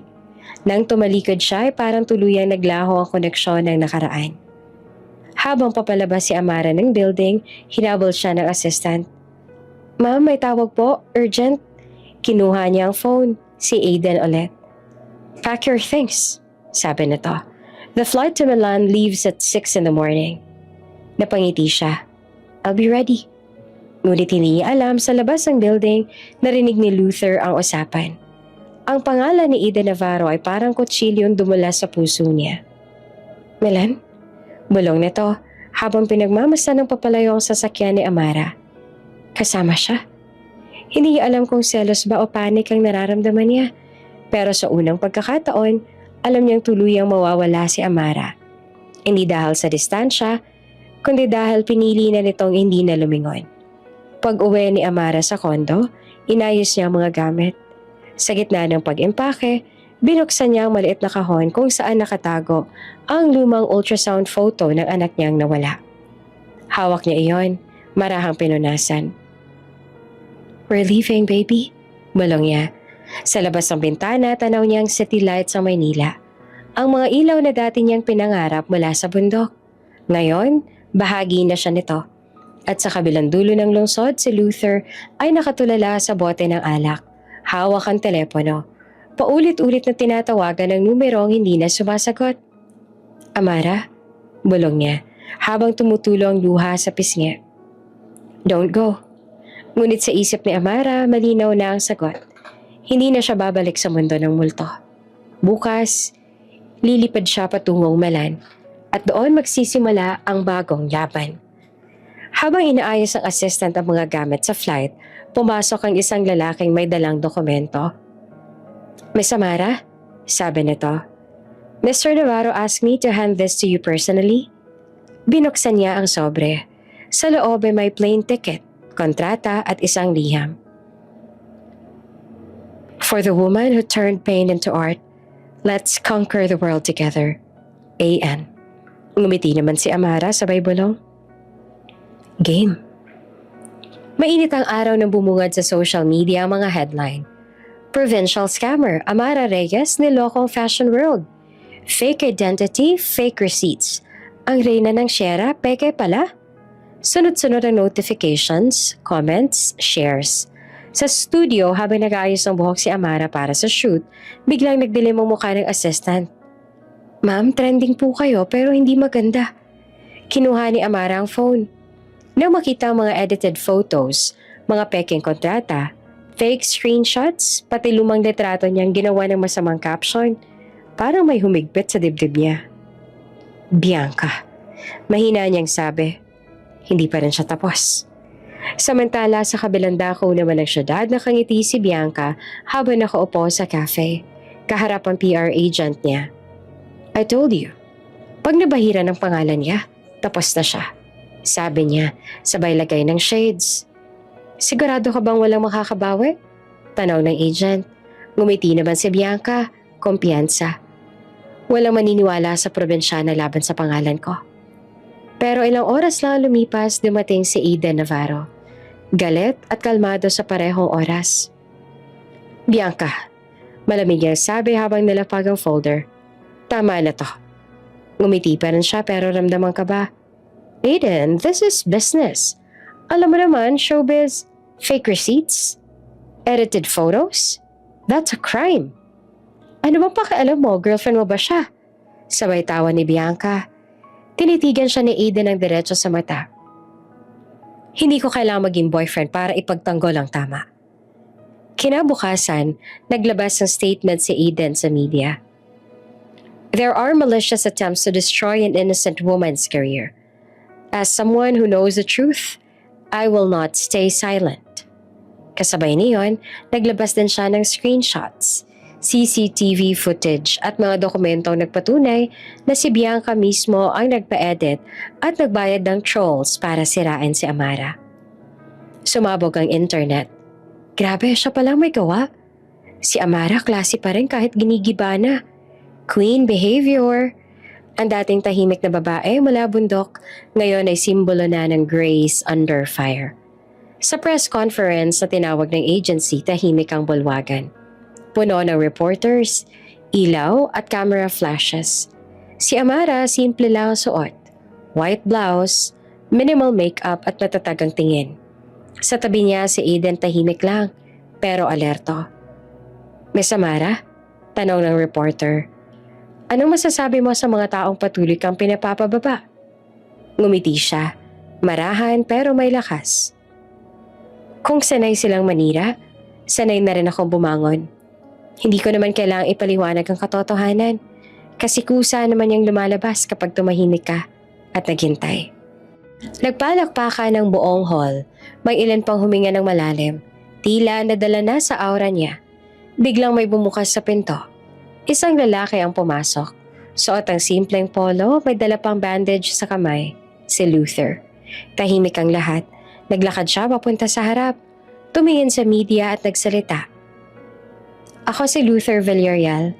Sabi niya na ang boses ay formal, pero bakas ang emosyon. I was once the man who called her a liar. Nagsimula ang bulungan sa crowd. Tumuloy siya. I'm here today not as her husband, but as a witness. I saw the original test results, the ultrasound, the pain she carried. I misjudged her once. Now won't let that happen again. Tahimik ang buong press. Si Amara hindi naman makapagsalita. Nakatitig lang kay Luther, hindi dahil sa galit kundi sa gulat. Lumapit si Eden. Hinawakan ng kamay niya at marahan. You don't have to face this alone. Nilingon ni Amara si Eden. Nagpasalamat sa mga mata. Ngunit sa gilid, nakita ni Luther ang eksenang iyon. Ang magkahawak nilang kamay, ang katahimikan sa pagitan nila. Kinabukasan naglabas ng statement ang court. Si Bianca ay papatawag para sa cyber libel at falsification of documents. Sa mga headlines naman, truth wins. Amara Espiñida cleared of all accusations. Grace under fire. From scandal to symbol of strength. Sa mansyon ni Luther, mag-isa siyang nakaupo, hawak ang litrato nilang dalawa, tahimik. Siguro ito na yung karma ko, bulong niya. Sinira ko siya noon, at ngayon, siya nang bumubuos sa sarili niya. Sa penthouse si Eden nakaupo si Amara, nakatanaw sa lungsod. Salamat, mahina niyang sabi. Kung wala ka, baka bumigay na naman ako. Ngumiti si Eden. Hindi mo kailangang magpasalamat. Ikaw ang lumaban. Ako lang sumulo sa gulo. Nagkatinginan sila. Tahimik pero puno ng respeto. Maya-maya kumatok ang manager niya. Amara, may gustong kumausap sa'yo sa telepono. Kinuha niya at tahimik na sumagot. Hello? Boses na Luther na mabagal at mabigat. Hindi ako tumawag para maghabol. Gusto ko lang magpasalamat sa pagtuturo mo kung ano ang tunay na respeto. Tumahimik siya sandali bago sumagot. Salamat din, Luther. Sa wakas, pareho na tayong natuto. Pagkababa ng tawag, tumungaw si Aidan sa bintana sabay sabi, Europe's Fashion Week just confirmed your slot. You're officially the face of True North, the campaign about women who rose after being broken. Napangiti naman si Amara, may luha sa gilid ng mga mata. Perfect, sabi niya. Dahil tapos na ang kwento ng kahapon. Panahon na para isulat ang bago. Sa malayo, si Luther nakatingin sa news article na yon at sa unang pagkakataon ngumiti rin kahit masakit. Hindi na siya ang lalaking kailangan ni Amara at iyon ang pinakamahirap pero pinakatamang katotohanan tinanggap niya. Hating gabi na sa opisina ni Luther pero maliwanag pa rin ang mga ilaw. Puno ng papel ang mesa niya, mga dokumentong hindi niya na naiintindihan. Sa harap niya ay ang frame ni Amara. Hawak pa rin niya kahit ilang beses niya nang sinubukang itago. Lumalalim ang gabi habang sa labas ay umuulan, tahimik. Tanging tunog ng tikatik ng ulan at paghinga niyang mabigat ang maririnig. Ilang araw na siyang hindi natutulog. Halos walang kinakain. Mr. Luther, please rest, sabi ng sekretarya sa pinto. Ngunit hindi siya kumibo. Close the door. Mahinang utos niya. Pagkalipas ng ilang minuto, bumagsak na lang ang ballpen mula sa kamay niya. Nakatulala siya sa kontrata. Termination notice ang kumpanya. Isa-isang bumabagsak ang lahat ng pinagpaguran niya. Ang dating CEO ng Villarreal Group, ngayon parang batang nawawala. Ang mga board members isa-isang umatras. Luther, your emotional instability is affecting our investors, sabi ng chairman noong huling meeting. Wala na siyang nagawa. Isang gabi habang mag-isa siya sa conference room, biglang umikot ang paningin niya. Nabitawan niya ang cellphone, napasandal sa upuan, at bago siya tuluyang mawala ng malay, narinig pa niyang may tumatawag. Sir Luther? Sir? Pagmulat niya, ospital na. Mabigat ang katawan, tuyong-tuyo na ang lalamunan. Naroon ang doktor, si Dr. Ramos, na seryoso ang mukha. Luther, you had a minor collapse. Breakdown due to extreme stress. You need some rest. Namapangiti naman siya na mapait. Rest? Wala na akong kapahingahan, Doc. Tahimik lang si Dr. Ramos, pero bago ito umalis, iniwan ang mga salitang, kung hindi mo patatawarin ang sarili mo, kahit anong gamutan, walang epekto. Pag-alis ng doktor, napatingin siya sa kisame. Doon niya tuluyang napaiyak. Hindi dahil sa sakit ng katawan, kundi sa bigat ng konsensya. Punishment ko to. Bulong niya. Wala akong ibang dapat sisihin kundi ako. Tinawagan niya ang abogado niya, si Attorney Manuel. Manuel, kung mag-file ng kaso si Bianca, ako ang aako. Sir? Gulat ng abogado. Wala ka namang kasalanan, si Bianca ang gumawa ng fake scandal. Lahat alam naman ng publiko. Pero mariin ang tinig ni Luther. I destroyed the woman who loved me. Ako ang nagtulak sa kanya sa impyerno. Ako ang dahilan kung bakit siya nasaktan. Gusto kong tapusin na to sa tama. Tahimik sa kabilang linya. Luther, this will ruin you completely. Then maybe that's the point. Mahinang tugon niya. Kinabukasan, inakyat siya ng media sa labas ng kumpanya. May kumakalat na balita. CEO Luther Villarreal nagbitiw na sa pwesto. Ang mga dating kaibigan niya tumalikod. Ang ilang empleyado nangihinayang. Pero siya, tila kalmado lang. Maybe this is how I'd pay back the pain I caused. Sabi niya habang inaayos ang coat. Sa kabilang dako, nasa dressing room naman si Amara. Kakapanalo lang niya ng bagong campaign, pero halatang pagod. Napatingin siya sa cellphone nang tumunog. Unknown number. Ma'am, this is the police, sabi ng boses sa kabilang linya. May nais pong maghain ng kaso laban sa asawa ninyo. Kailangan niyo pong pumunta sa presinto para linawin. Nalaglag ang brush sa kamay niya. Ano pong kaso? Libel case. Si Bianca de Vera po ang naghain. Natigilan siya. Hindi siya makapaniwala. Si Bianca? Mahina niyang ulit. Ngunit bago pa siya makapagtanong, narinig niya ang huling sinabi ng polis. Pero andito na rin si Sir Luther ngayon, ma'am. Gusto raw kayong makita. Sa labas ng presinto, maraming tao. Mga kamera, reporters, at nang bumaba si Amara mula sa kotse ni Eden, mabilis siyang sinalubong ng mga flash ng kamera. Ngunit ang atensyon niya ay isang tao lang napunta, kay Luther. Nakaposas ito, naka-white polo, mukhang pagod at maputla. Pero ang mga mata ay puno ng lungkot at pagsisisi. Luther? Mahinang sabi ni Amara. Ngumiti ito ng bahagya, pero mapait. Sorry, kailangan kong akuin. Hindi ako makakaharap sa sarili ko kung hindi ko haharapin to. Napaluha siya. Pero hindi mo kailangan gawin to. Hindi mo kailangan saktan ang sarili mo para lang itama ang nakaraan. Tumingin si Luther sa kanya ng mahina pero buo. Hindi ko ginagawa to para mapatawad mo ako. Ginagawa ko to kasi gusto ko matuto na maging tao ulit. Habang nilayo siya ng mga pulis, tinitigan ni Amara ang dating lalaking minsan niyang minahal. Ngayon, isang lalaki na natuluyang bumagsak pero may dignidad. Tahimik lang siya, pero sa loob niya, parang may humaplos na kakaibang awa. Hindi na pag-ibig, kundi pag-unawa. Sa loob ng presinto, habang sinasara ang pinto, narinig pa niyang mahinang sabi ni Luther sa pulis. Sabihin mo sa kanya, salamat. At doon siya tuluyang napahawak sa dibdib, huminga ng malalim. Hindi niya alam kung bakit pero sa kabila ng lahat, may kakaibang kirot pa rin. Habang palabas na si Amara, sinalubong siya ni Aiden. Let's go. I'll handle this. Ngunit bago siya umalis, lumingon siya sa presinto. Sa loob, sa isang maliit na bintana, nakita niya si Luther. Nakaupo, nakayuko, pero tila payapa sa unang beses. At sa isip niya, isang tanong lang ang umikot. Ito na bang wakas ng lahat? O simula ng kapatawaran? Tahimik sa loob ng presinto. Ang ilaw ay mapurol, ang hangin ay malamig. Sa isang sulok nakaupo si Luther. Maputla, tila walang tulog. Pero may kakaibang katahimikan sa mukha. Pumasok si Amara, kasunod naman si Aiden at isang pulis.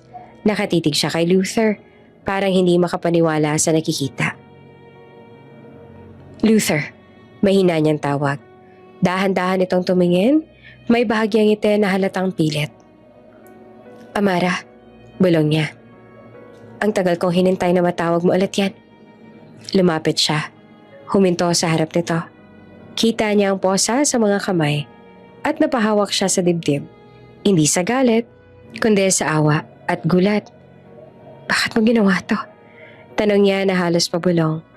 Umiling lang si Luther sabay ngiti, pero may luha sa gilid ng mata.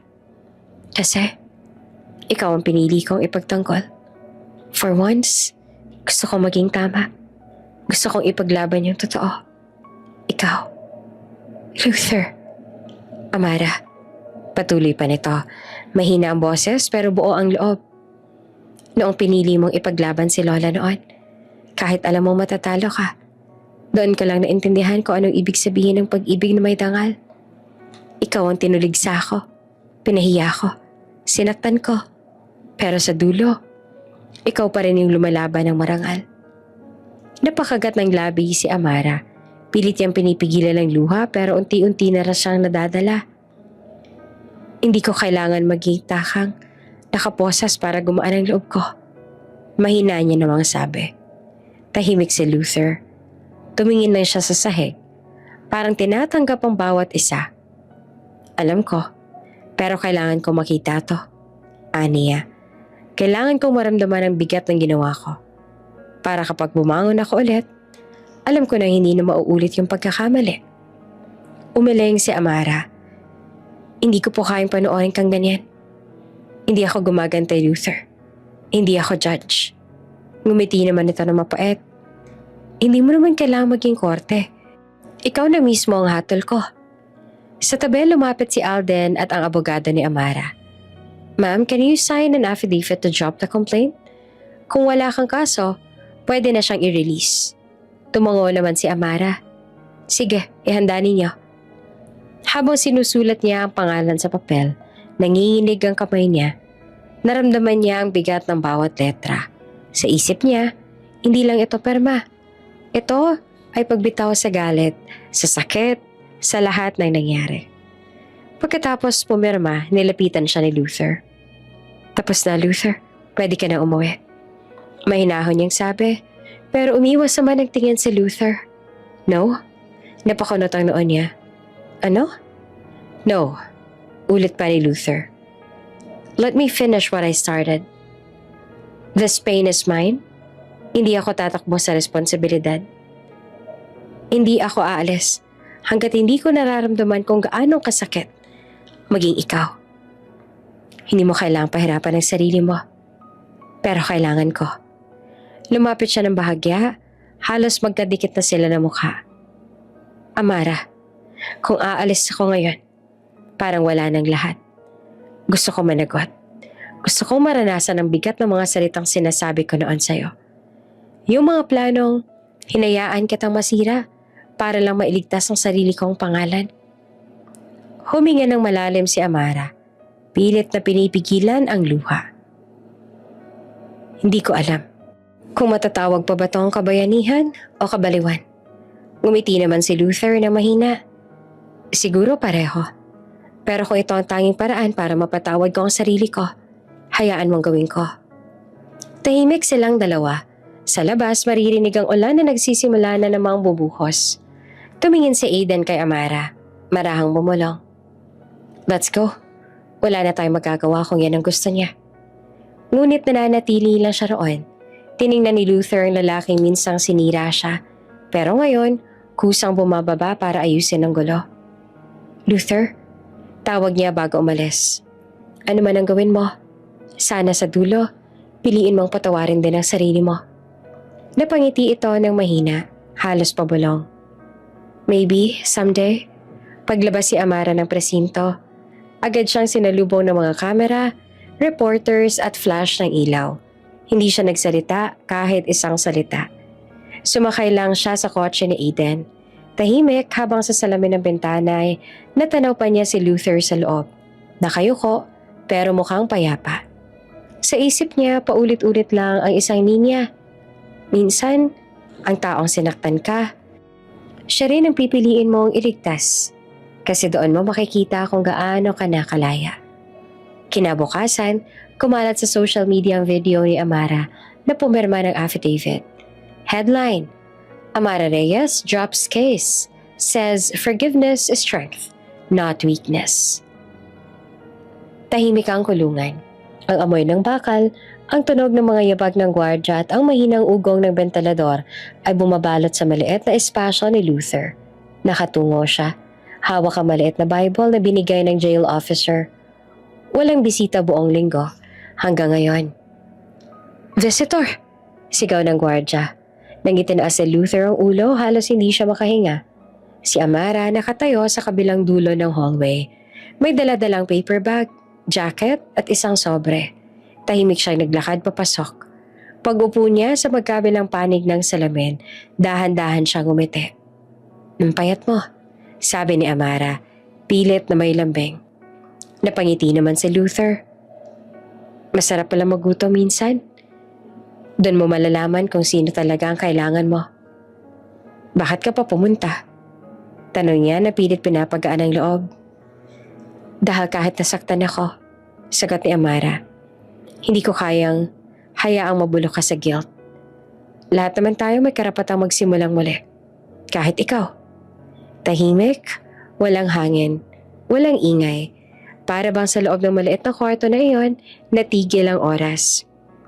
Tumingin si Luther sa sahig tsaka mahina ang tinig. "Amara, mahal kita noon. Hindi ko lang inamin. Ang yabang ko. Gusto kong ako lagi ang tama pero nung umalis ka, doon ko lang na-realize. Wala pala akong laban kung wala ka." Napatingin siya sa kanya, mahina ang ngiti. "Luther, Minahal din kita noon. Mahinahon niyang sagot. Pero hindi ko kayang mahalin ng taong sumira sa akin. Yung bawat iyak ko noon, ginamit mo laban sa akin. Ngayon ko lang natutunan na hindi lahat ng pagmamahal kailangang panindigan. Minsan, kailangan ding bitawan. Napayo ko si Luther, ngumiti na mapait. Well, at least nagmahal tayo, kahit huli. Tumayo si Amara. Inilapit ang paper bag sa gwardya. Andyan na yung pagkain mo. Tinola, paborito mo. Niluto ko kanina bago ako pumunta. Napatingin si Luther sa kanya. Tila ay hindi siya makapaniwala. Niluto mo pa? Tumango si Amara. Hindi dahil gusto kong alagaan ka ulit, kundi gusto kong iparamdam sa'yo na kaya kong magmahal ng walang galit para tuluyan kang matahimik. Tahimik lamang si Luther. Parang may gustong sabihin, pero pinili na lang ng umiti. Salamat, Amara. Hindi ko alam kung paano ko babayaran lahat ng ginawa mo at lahat ng sinira ko. Hindi mo kailangang bayaran. Sagot niya at lumakad pa atras. Kailangan mo lang tanggapin. Minsan, ang tunay na kabayaran ay yung pag-amin sa sarili mong pagkukulang. Bago siya lumabas, inilapag ng gwardya ang sulat na galing kay Amara. Basahin mo yan mamaya. Huwag na yan. Sabi niya. Ngumiti naman si Luther. Okay. Basta huwag kang mawawala, Amara. Hindi siya lumingon. Hindi ako mawawala. Pero hindi rin ako babalik sa dati. Paglabas si Amara ng presinto, agad siyang sinalubong ng hangin. Mainit ang araw pero magaan sa dibdib. Sa harap ng gate, nakasandal si Aiden sa itim na kotse. Naka-sunglasses, nakaitim na coat, at nakangiting parang kay tagal siyang hinintay. You ready to go home? Tanong ni Aiden na malumanay ang boses. Tumingin siya sa loob. Sa pintong kinulong siya ng nakaraan. Ilang segundo lang pero ramdam niya ang bigat ng mga alaala. Mga gabi ng pag-iyak. Mga umagang walang direksyon. Mga salitang nanakit pero nagturo rin ng lakas. Ngumiti siya, marahang tumango. Ready na ako, sabi niya sabay bitaw ng malalim na buntong hininga. Habang binubuksan ni Aiden ang pinto ng kotse, tinanong siya nito. You're sure about this? Kapag umalis tayo, wala nang balikan. Tumingin siya sa malayo. Wala naman talagang balikan sa taong natuto na. Pumasok siya sa kotse at habang umaandar ito palayo sa kulungan, dumungaw siya sa bintana. Sa dulo ng daan, tanaw pa niya si Luther. Nakatayo sa loob.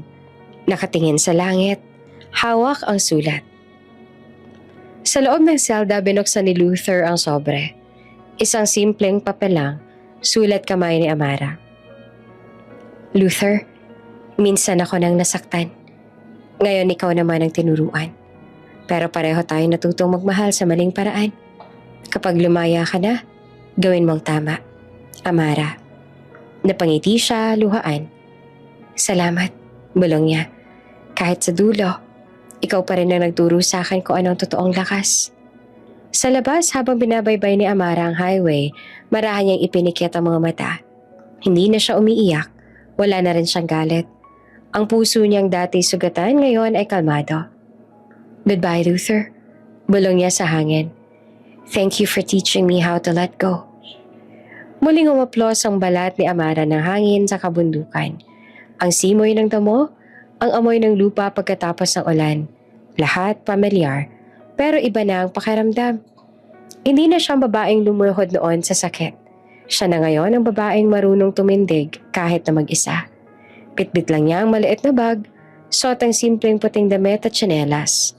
Walang make-up, walang alahas. Pero habang naglalakad siya sa lumang daan paakyat sa bahay nila, bawat taong nakakasalubong ay napapatingin. Si Amara ba yan? Grabe, parang artista. Hindi, mas maganda pa sa artista. Iba yung aura. Ang lakas. Ngumiti lang siya sa kanila. Mahina pero totoo. Magandang umaga po, bati niya. At sa bawat ngiti, parang may liwanag na pumapalit sa mga dating sugat. Pagdating niya sa bahay, sinalubong siya ni Nanay Clarita. Anak! Sigaw nito at agad siyang niyakap ng mahigpit. Ma, nakabalik na ako. Salamat sa Diyos. Amara, iba ka na ngayon. Parang may ilaw sa mukha mo. Ngumiti siya at pinisil ang kamay ng ina. Hindi ilaw, ma. Kalayaan. Pagkatapos ng tanghalian, lumabas siya sa bakuran. Tahimik ang paligid. Tanging hampas ng hangin sa mga puno ang maririnig. Sa kabila ng kalsada, may isang lumang pick-up truck na nakaparada. Nakasaldal doon si Luther. Payat, maputla, pero payapa ang mukha. Nakalaya na siya sa bilangguan. Nakasimpleng t-shirt at pantalon lang. Walang kasamang bodyguard o galaw ng dating mayaman. Nang magtama ang tingin nila, tumigil ang oras. Tahimik si Amara. Tahimik din si Luther. Lumapit siya, dahan-dahan. Akala ko nasa Maynila ka pa, sabi niya. Umiling si Luther at mahinang tinig. Hindi ako mapalagay. Gusto ko makita kang muli at kung totoong okay ka na. Okay na ako, sagot ni Amara na malumanay. Hindi na siya umiwas pero hindi rin siya lumapit ng husto. Salamat nga pala sa lahat ng tinapos mo noon. Kasi kung hindi mo ako sinaktan, baka hindi ko nakita kung gaano ako kalakas. Napangiti si Luther, luhaan. Ang sakit marinig pero totoo. Hindi ko alam kung karapat dapat pa akong humingi ng tawad ulit. Hindi mo kailangang magsalita, sabi niya. Nakita ko na sa mga mata mo. At minsan, sapat na yon. Nagkatinginan sila, walang salita. Puro puno ng pag-unawa. Dalawang taong minsang nagwasak sa isa't isa. Ngayon, marunong nang magpatawad. Bigla namang humangin ng malakas. May kumaluskos sa langit. Nilingon ni Amara. Isang helicopter ang papalapit. Bumababa sa malapit na clearing. Kasunod noon, tumingin siya sa itaas ng burol. Nandoon ang runway ng private jet na dala ni Alessio. Ang liwanag ng landing lights ay kumikislap sa ulap. Para bang ang langit mismo sumundo sa kanya. Lumapit ang piloto, nakayuko ng magalang. Miss Amara, ready na po. Si Mr. Adrian po hinihintay kayo para sa flight to Milan. Napatingin si Amara sa bundok, sa bahay ng ina, sa mga taong kumakaway, at sa huli, kay Luther. Nakatayo pa rin sa kabilang gilid ng daan, hawak ang lumang sobre. Ngumiti siya ng marahan. Paalam, Luther. Ngumiti rin siya, mahina at parang may bigat. Go. Be happy, Amara. Yan ang matagal ko nang gusto para sa'yo. Tumango siya, tsaka humakbang papunta sa helicopter. Ang bawat takbang ay parang pagputol ng tanikala ng nakaraan. Pag-akyat niya, sumilip siyang muli sa labas. Nandoon si Luther nakatingin sa kanya. Nasa kamay nito ang lumang ultrasound photo, yung parehong larawan na minsan niyang binaliwala. Pero ngayon ay hawak niya na parang kayamanan. Dahan-dahan niyang hinaplos iyon tsaka ngumiti. Sa wakas, natutunan na rin niyang magpaubaya. Habang umaangat ang helicopter, lumiliit ang mga bahay. Ang mga punong kilala niya mula pagkabata at si Luther, unti-unting nagiging anino. Ngunit sa puso niya, walang galit, walang lungkot, tanging katahimikan. Mula sa bintana, tanaw niya ang araw na sumisikat sa bundok. Ang mga ulap ay tila gintong alon, at ang tunog ng makina ay parang musika ng panibagong buhay. Goodbye, Sierra, bulong niya. Salamat sa lahat. Sa lupa tinitigan ni Luther ang langit hanggang sa mawala ang helicopter sa ulap. Hinawakan niyang muli ang ultrasound photo at marahan niyang bulong. Anak, tingnan mo ang mama mo. Sinundo siya ng langit kasi nararapat siya doon. Huminga siya ng malalim tsaka ngumiti. Mapait pero totoo. Go. Be happy. Habang bumababa ang helicopter sa private runway, lumapit si Aidan kay Amara. Nakangiti at nakasuot ng puting coat. Welcome home, Amara. The world's been waiting for you.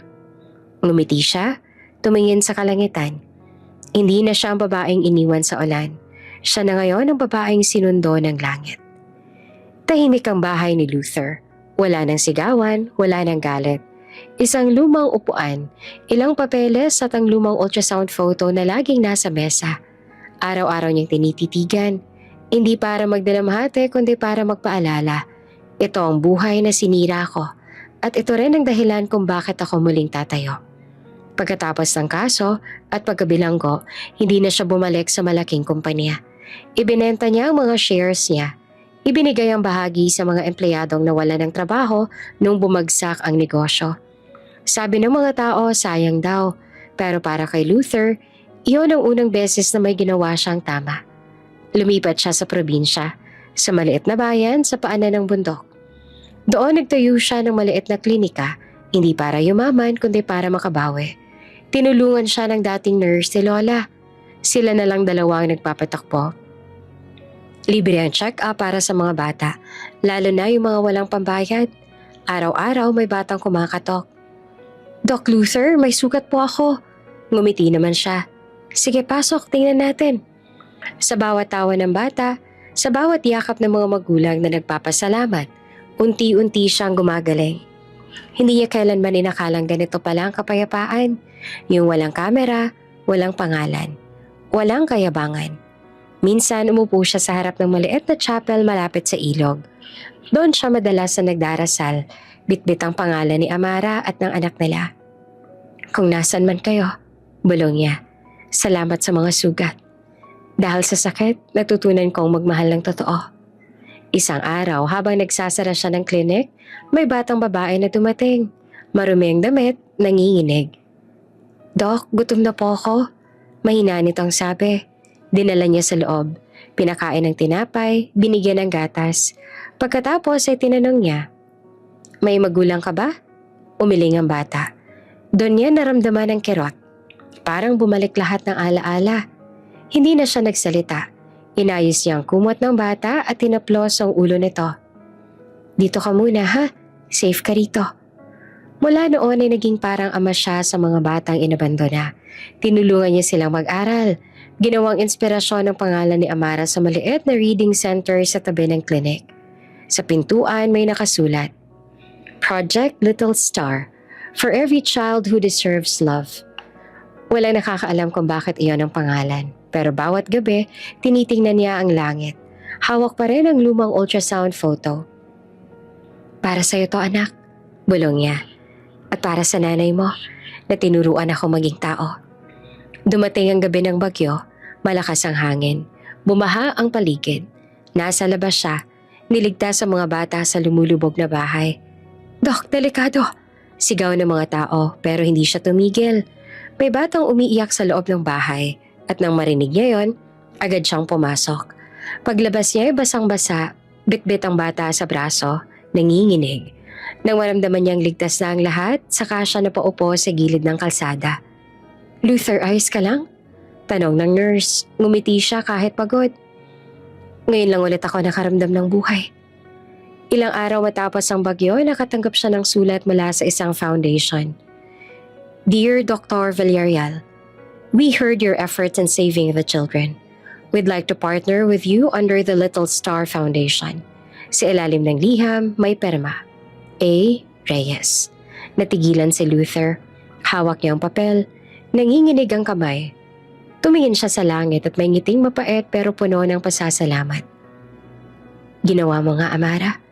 Binuhay mo ang pangarap nating dalawa. Lumipas ang buwan, tuwing gabi nakaupo siya sa harap ng klinik. Kape sa kamay, mga bata sa paligid. May bituin sa langit. Maliwanag, kumikislap. Anak, mahina niyang sabi. Bantayan mo ang mommy mo. Sabihin mo sa kanya, proud ang daddy mo. At sa unang pagkakataon matapos ang lahat, huminga si Luther ng malalim, nang may kapatawaran sa sarili at katahimikan sa puso. Mainit pero banayad ang sikat ng araw sa Lake Como. Dumadaloy ang liwanag sa ibabaw ng tubig. Kumikislap na parang ginto. Sa gitna ng hardin na pinalamutian ng puti at gintong bulaklak, naglalakad si Amara sa aisle. Mahinhin, payapa at buong-buo. Hindi ito tulad ng mga kasalang napapanood sa pelikula. Walang engranding orchestra, walang drama. Pero bawat takpang niya ay parang tula. Simbolo ng babaeng minsang nadapa. Ngunit ngayon ay marunong nang tumindig. Ang suot niyang gown ay gawa ni Aidan mismo. Simple ngunit elegante. May mga detalye ng bulaklak na parang kumakatawan sa lahat ng pinagdaanan niya.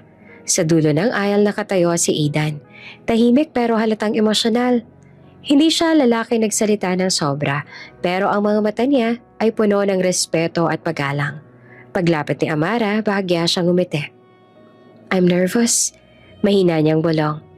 Si Alessio marahang hinawakan ng kamay niya. Good, it means it's real. At sa sandaling iyon, nagsimula ang seremonya. Hindi man ingrande pero bawat salita ng pare tumatama sa puso. Marriage, sabi ng pare, is not about possession but partnership. Not about who completes who, but about two people who choose to grow together. Habang nakikinig si Amara, parang dumaan sa isip niya ang lahat. Ang mga gabi ng pag-iyak, ang pagtakbo sa ulan, ang pangungutya ng mundo, ang pagbagsak at pagbangon. Ngayon, nandito siya. Hindi na ang babaeng tinulak ng kapalaran, kundi ang babaeng pumili ng sarili nilang direksyon. Pagkatapos ng I do, sabay silang umiti. Wedding bells rang, mga bulaklak na itinapon ng hangin at mga palakpak ng mga kaibigan at volunteers ng foundation. Pagkatapos ng kasal sa reception na may view ng lawa, tumayo si Amara sa harap ng mga bisita. Hawak niya ang microphone. Nanginginig pa ang boses pero matatag. Hindi ko akalain na darating tong araw na to, sabi niya. Akala ko dati, kapag nasira ka, tapos sa lahat. Pero hindi pala. Pwede kang mabuo ulit sa tamang panahon, sa tamang mga tao, at higit sa lahat, sa tamang pag-ibig. Nagpalakpakan ng mga tao. Si Aidan ay tahimik lang sa gilid, na proud habang pinagmamasdan siya. Ngayon, patuloy ni Amara. Gusto kong ipakilala ang foundation na tinatag namin para sa lahat ng babaeng kagaya ko na nawalan pero hindi sumuko. Sa likod ng stage lumitaw malaking logo, Little Star Foundation, at sa ilalim may nakasulat, In honor of the child who lived in my heart. Napaluha ang ilan sa mga bisita, kabilang na ang ilang babae mula sa mga rural programs na tinulungan niya noon. Ang foundation na ito, sabi niya, ay para sa mga nanay na nagdadalamhati, mga babaeng binaliwala, at sa mga taong gustong magsimulang muli. Hindi ko alam kung ano ang bukas, pero alam kong habang may puso kang handang magmahal ulit, laging may pag-asa. Tumayo si Aidan at niyakap siya mula sa likod. Tahimik lang siyang bumulong. You've built your kingdom, Amara. You are the queen of your own story now. Ngumiti siya, humawak sa kamay nito. And you're the peace I prayed for. Sa kabilang panig naman ng mundo, sa Pilipinas, isang tahimik na baryo sa bundok.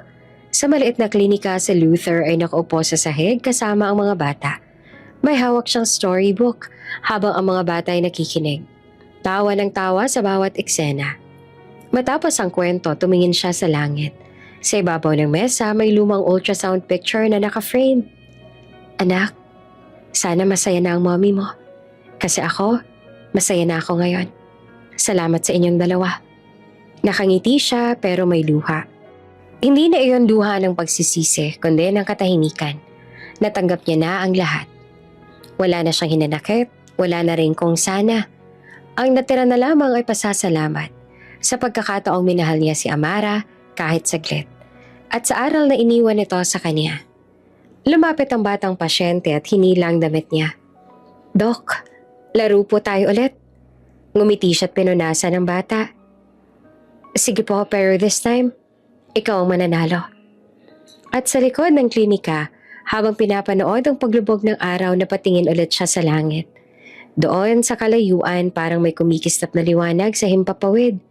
Isang jet na dumaraan, papunta sa bagong yugto ng buhay. Ngumiti siya. Goodbye, Amara. Ang jet ni Amara ay lumipad patungong kalangitan. Simbolo ng pag-angat at ng kalayaan. Sa lupa, si Luther nakatayo sa gitna ng mga bata. Hawak ang lumang litrato, nakatingala, payapa. Dalawang kaluluwang magkaibang landas pero parehong nakalaya. May mga pagmamahal na dumarating para turuan ka at may mga pag-ibig naman na ibinigay para iligtas ka. Alin man doon, huwag mong kalimutan. Ang tunay na tagumpay ay hindi sa kung sino ang mananatili, kundi sa kung sino ang natutong mabuhay muli. bago ka pa lang sa channel neto, ibang kwento ni Ate Jane, istorya mo, ikwento ko. Huwag kalimutang pindutin ang notification bell at subscribe button.